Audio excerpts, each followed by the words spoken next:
talking to Leah Miller, property investor and YouTuber. Leah is one of the founders of the LCM brand. LCM Home runs a portfolio of stylish service apartments in Birmingham and redevelops properties in the West Midlands.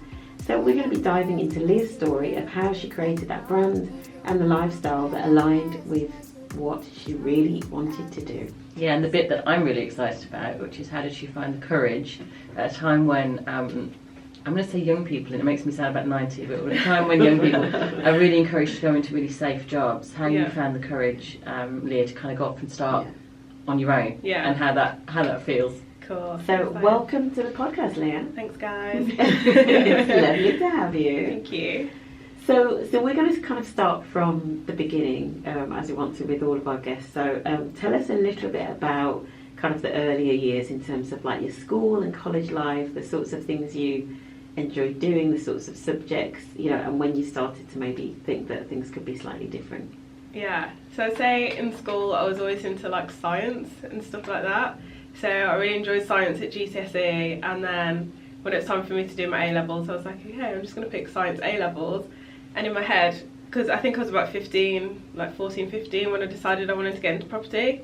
And I thought, okay, like if I get a high paying science job, then this will mean that I'll have enough money to save for a house and then get into property. Oh, okay, that's interesting. So that's really different, I suppose, to how I thought it might be. You were actually thinking, even at that age, of I'll go into a job that I'll do for a good salary for a while, which will then free me up by a certain point to do what I really want to do. Yeah. Okay. So I always thought like, I guess I always saw the 9 to 5 as like a means to an end. Okay. And I always wanted like a really good 9 to 5 so that I could then get into property after. But then it kind of like obviously all turned out different to that. So let's go back. You're picking your science GCSE. You're picking your science A levels. You loser. I'm making best of myself. So do you do them with that kind of in mind? Yeah. So I guess for the first year, I was like, okay, I want to be a scientist, like I want to get into psychology. And then I did my uni application and then had a breakdown and I was like, I can't do science, like it's going to be too hard because A-levels really hit me hard. Mm-hmm. So I was like, no, I can't do it. And then I like thought about it and I was like, well, because I want to get into property anyway, why don't I do something more sort of business related? Then ended up doing a business degree. And then, went on to do that. And was that a much better fit for you then? I think it was, but then I also kind of don't think that degrees were kind of the be all and end all.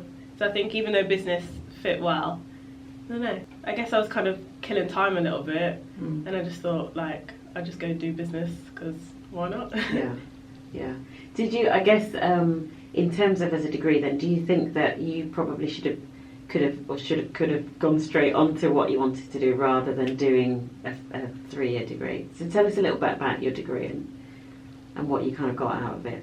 I guess because degrees, I see them as being more suited for people who want to work, whereas if you want to start your own business, I guess it's not really suited. But I guess I don't know what else I would have done that would have kind of helped anyway.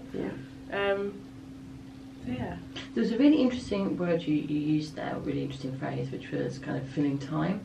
And there is something I think around, and again we'll explore this later on this year, around kind of rites of passage that we feel we have to go through. Yeah. And I wonder whether there was something about you thinking like, I have to go to university, because everyone goes to university nowadays. You know, we kind of tick that box. Yeah. Then I'll see what I'm doing afterwards, and then kind of like my real life will begin. Is that kind of how you were feeling? Yeah, and I was kind of thinking, well, if I don't go to uni, surely I'm just going to be working like part-time retail jobs. I just saw it as that. I knew that, for example, I wouldn't have wanted to be like working at Sainsbury's and then saving for a house. I wanted like a proper 9 to 5 job, if that makes sense, to save for the house. Quicker to get to your end goal. Yeah. I think interesting, the whole uni thing, in terms of being a rite of passage. I mean, we often say, don't we, especially if you're from a working class background, people sort of say, I'm the first one from my family to go to uni. And yeah, you're right, we have it in as a rite of passage. But going back to what you were saying, Leah, in terms of actually, and a lot of entrepreneurs are starting to talk about this, you know, Gary Vaynerchuk talks about it, in terms of if you're wanting to start your own business, you know, and I guess you look at sort of property as your own business, then academia isn't the way to go. I mean, there are lots of people that kind of believe that you don't almost need any sort of schooling to get into entrepreneurship, and a lot of entrepreneurs are dyslexic, so that's like a whole a whole nother topic in itself. Yeah, like I definitely don't think you need to like do a qualification in like property. Like I get people ask me all the time, like, did doing a business degree help with getting into property? And I'm like, no, not really. I think it's more about you as a person and just having sort of confidence to go out and do something like that. I don't think it's really like you need to learn all of these things. It's kind of just like you need to, well, you don't need to learn all of these things in such an academic sense. Yeah. You need to kind of figure it out on your own a little bit more. So let's think then. You're at university, you're going through your rite of passage, which you can't really articulate, yeah? But you're doing it because, you know... It's what you're supposed to do. Exactly, you think you should and you off you go. So you come out of university and what did you decide to do? So I did an internship. So my degree was like a sandwich degree, and for the final year I had to do my internship at the same time. So then I ended up working in a recruitment agency as a marketing assistant for a year. Fun times. Yeah, so I did that for a year. And what did that teach you about, I suppose, what you wanted to do next? Because, you know, kind of marketing, business, it's all really transferable skills, all those type of things. And I suppose it would have been quite easy for you to have thought, well, great, I've done this internship, I've done my sandwich year, I'll do more of the same. But what did that year teach you around what you actually wanted your future to look like? I think it kind of showed me that I didn't want to work for someone else. Like, I just wanted to be my own boss and kind of do my own thing. Like, I feel like I didn't really suit working in that environment. And I used to think it was because, like, marketing's quite a creative job. And I don't think that people who work in marketing and do creative things should work 9 to 5s in offices. But I think that actually I was the problem. And I just didn't get on with, like, that working environment, just generally. Because I just wanted to always be on my own, do my own thing. I didn't like people telling me what to do and things like that as well.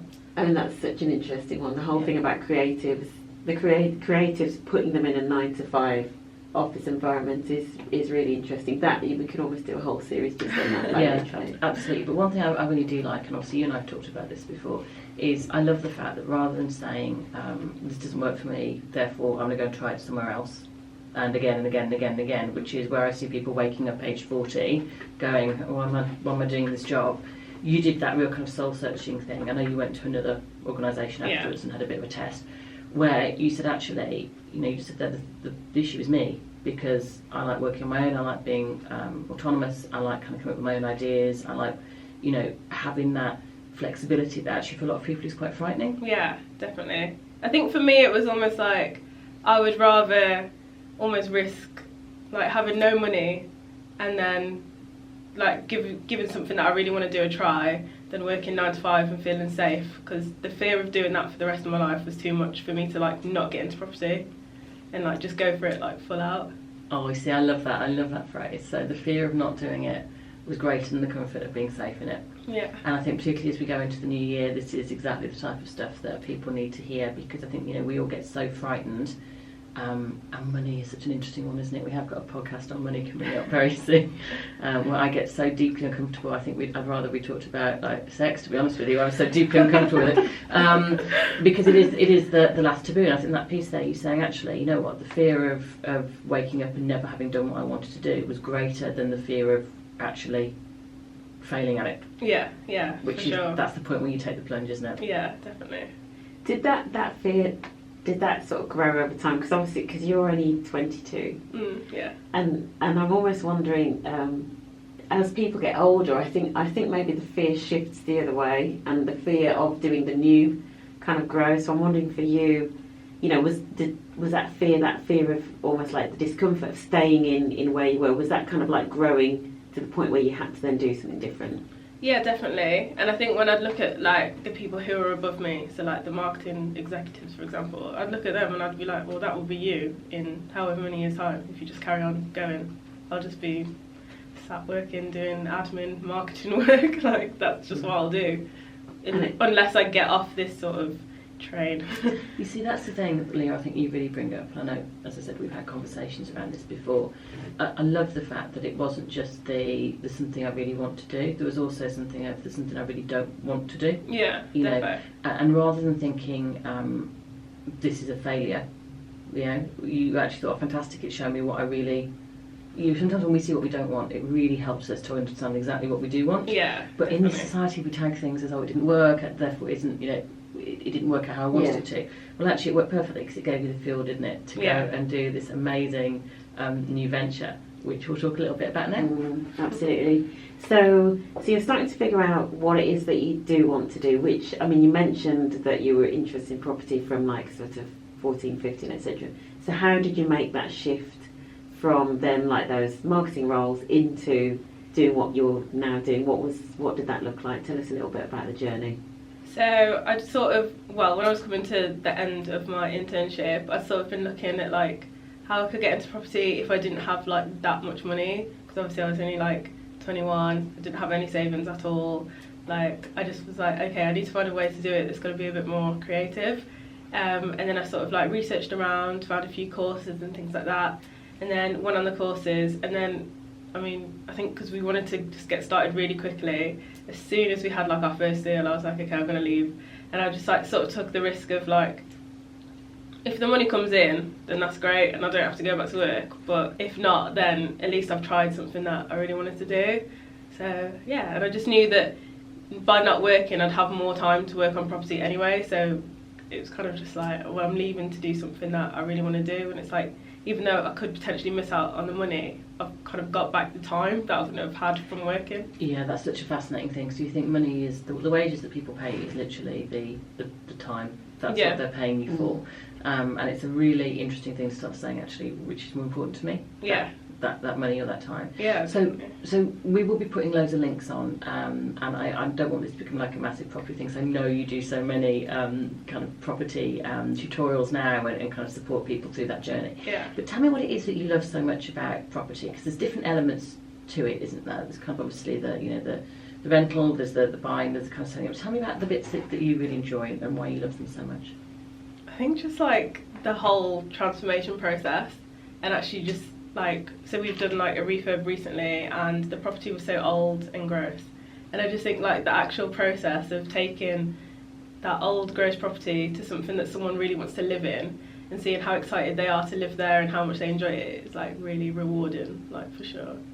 Definitely. And it just goes to show, doesn't it? Because you're saying that to me, your face is lit up, you look so excited. I'm cringing inside. I'm actually thinking, no, I just paint one wall, and it would be fine. Don't change anything to do with the building. Can't be doing with it. And it's interesting because a lot of people would find what you do quite stressful. Yeah, it definitely is stressful, like at times. But I think when you like doing it, it doesn't matter that it's stressful, and you'll get through it. Whereas if I didn't like doing it, then I'd be like, oh my god, this is the worst thing ever. So I think because I see the bigger picture, and because it's just something that I love, it doesn't matter that we have issues. Because you can see where you're going. Yeah, definitely. And then tell us a little bit about the whole YouTube thing and how that got started. So obviously that's something that you've been doing for how long now? Like nearly a year? Yeah, since like February this year. Okay. When did you sort of know that you wanted to kind of get into that, and how did that come about? I think at first it was because I just wanted to literally show off our refurbs. So I wanted to be like, oh, this is what we've done. Then I thought, well, I can't just post like 2 videos a year of like, here's the start to finish of a refurb. So then I was like, okay, I'm going to do like a whole channel, and like a whole YouTube channel. And I started off with fashion and beauty at first, and then it's only sort of recently that I decided to change the content on my channel and like do more business related things and just show more of me and like what's actually important in life. Like I kind of think like any girl can stand in clothes and be like, oh, this is what I brought from Boohoo, but actually me being a property is what makes me different and what is more important, I guess. And we'd also talked about that branching out piece, haven't we? Because I know that you've been offering your services to me in terms of kind of, how everyone keep your hats on. I know I look so great in the videos that we've posted so far, but these ones will be better. But there's a really interesting piece there around how do you actually start to help other people learn the skills that you've almost kind of fallen on. And I think one of the things you've talked quite a lot about is how much you've educated yourself around what you want to do. Yeah. So you've got quite a lot of a very strong network of people, haven't you, who do what you want to do, yeah. and you kind of learn from them and watch them, yeah. rather than just trying to go completely alone. So talk to me a little bit about how you find out the people that you want to kind of work with and to learn from. I think just like look on YouTube. I think as well on Instagram, I'd say for people who want to get into property development, there is like a really good community of property developers on there, and there's a lot to learn. So I don't think it's like in the olden days. Well, I say the olden days, like obviously it's not that old. Cheers, Leah. So like 10 years ago, like I'd say that all there was really was books. and there wasn't actually that many books. There probably was about Books one or and two. Yeah, but it's true. There was like one or two. Also, and the paper, if you were really looking to get in touch with someone, yeah? The classifieds, that's what we used to use. Yeah. But it's like, I feel like people would be so hidden and you wouldn't even know like who was a property investor and who wasn't. Whereas in this like day of social media, it's like you can just see like everyone It's more in the and what they open. do. Yeah. Yeah. I don't know. I feel like people are more out there. It's like, say like for example, there's a guy called Anthony Lavelle, and he's a property developer.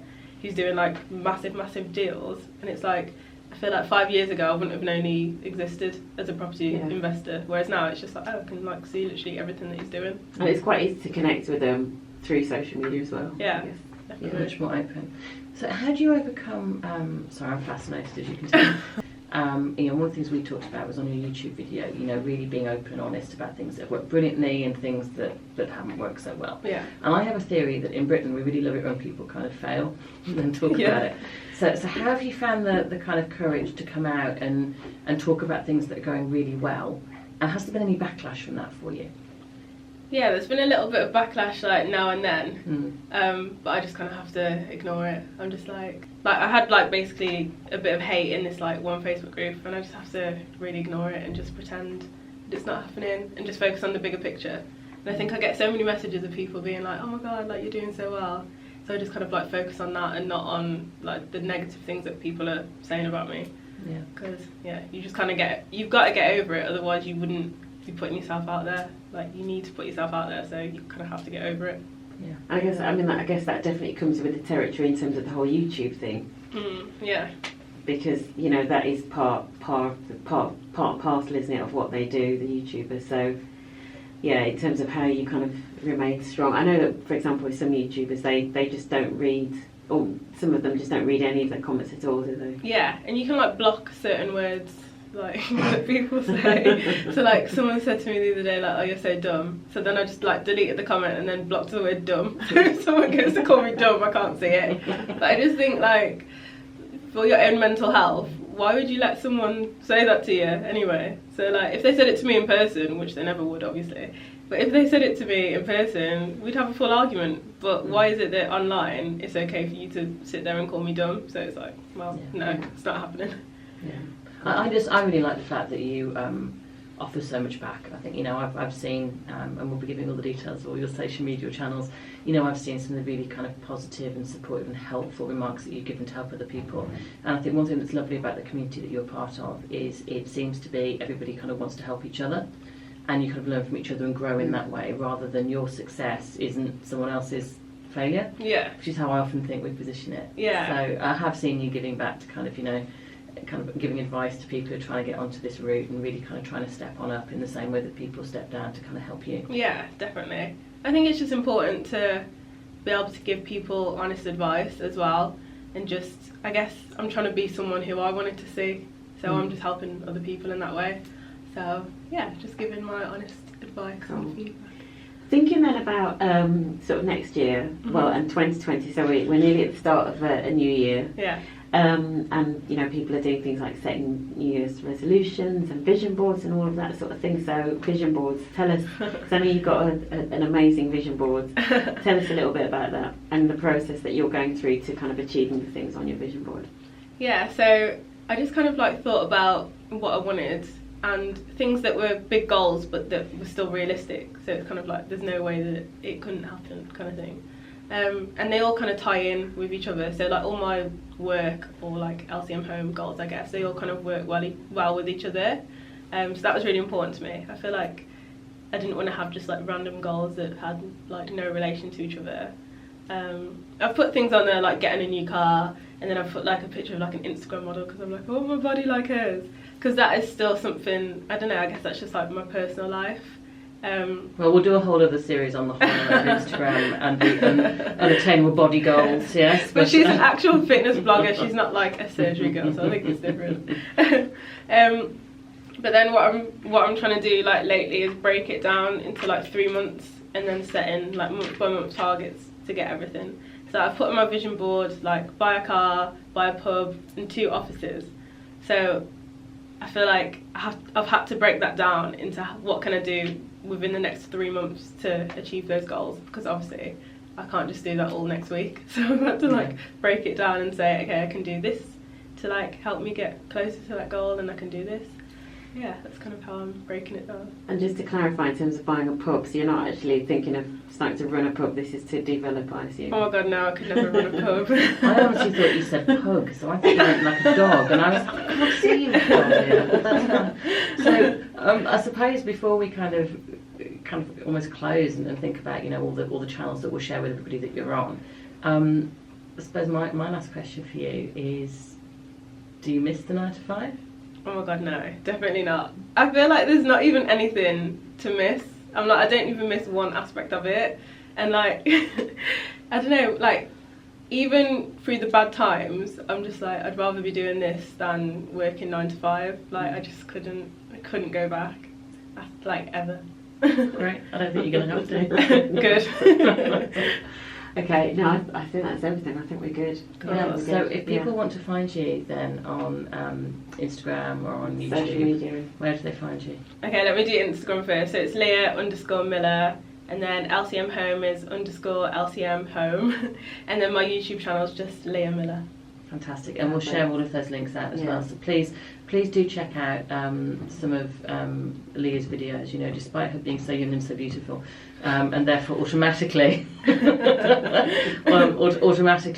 think what? But actually, she's got some fantastic tips about how you kind of start to live the life that you want to live, and how you know. I love the fact that you haven't waited to be a certain age for you to think, right, okay, now I'm almost qualified to do this. You've made yourself qualified by just taking that leap, and I think that's fantastic energy to take into 2020. Yeah, absolutely. Yeah, There's something about just doing that thing that your heart tells you to do. Yeah. I think that's what I take away And from it. there's an amazing quote, and forgive me guys, because if you've got this far I'll get it wrong, which says, you know, whatever you dream of doing, kind of begin it, because beginning has got beauty and power and strength inside it. Yeah. And I think anybody who tunes into the work that you're doing will see that. Yeah. So please do. She's fabulous. Yeah, perfect. Thank Okay. you. That is a wrap. Thank you so much for coming in, Leah Miller. No Thank worries. you, and thank you for listening to us. We will be back Yeah, soon. we'll be back next time. And thank you very much. Bye. Bye.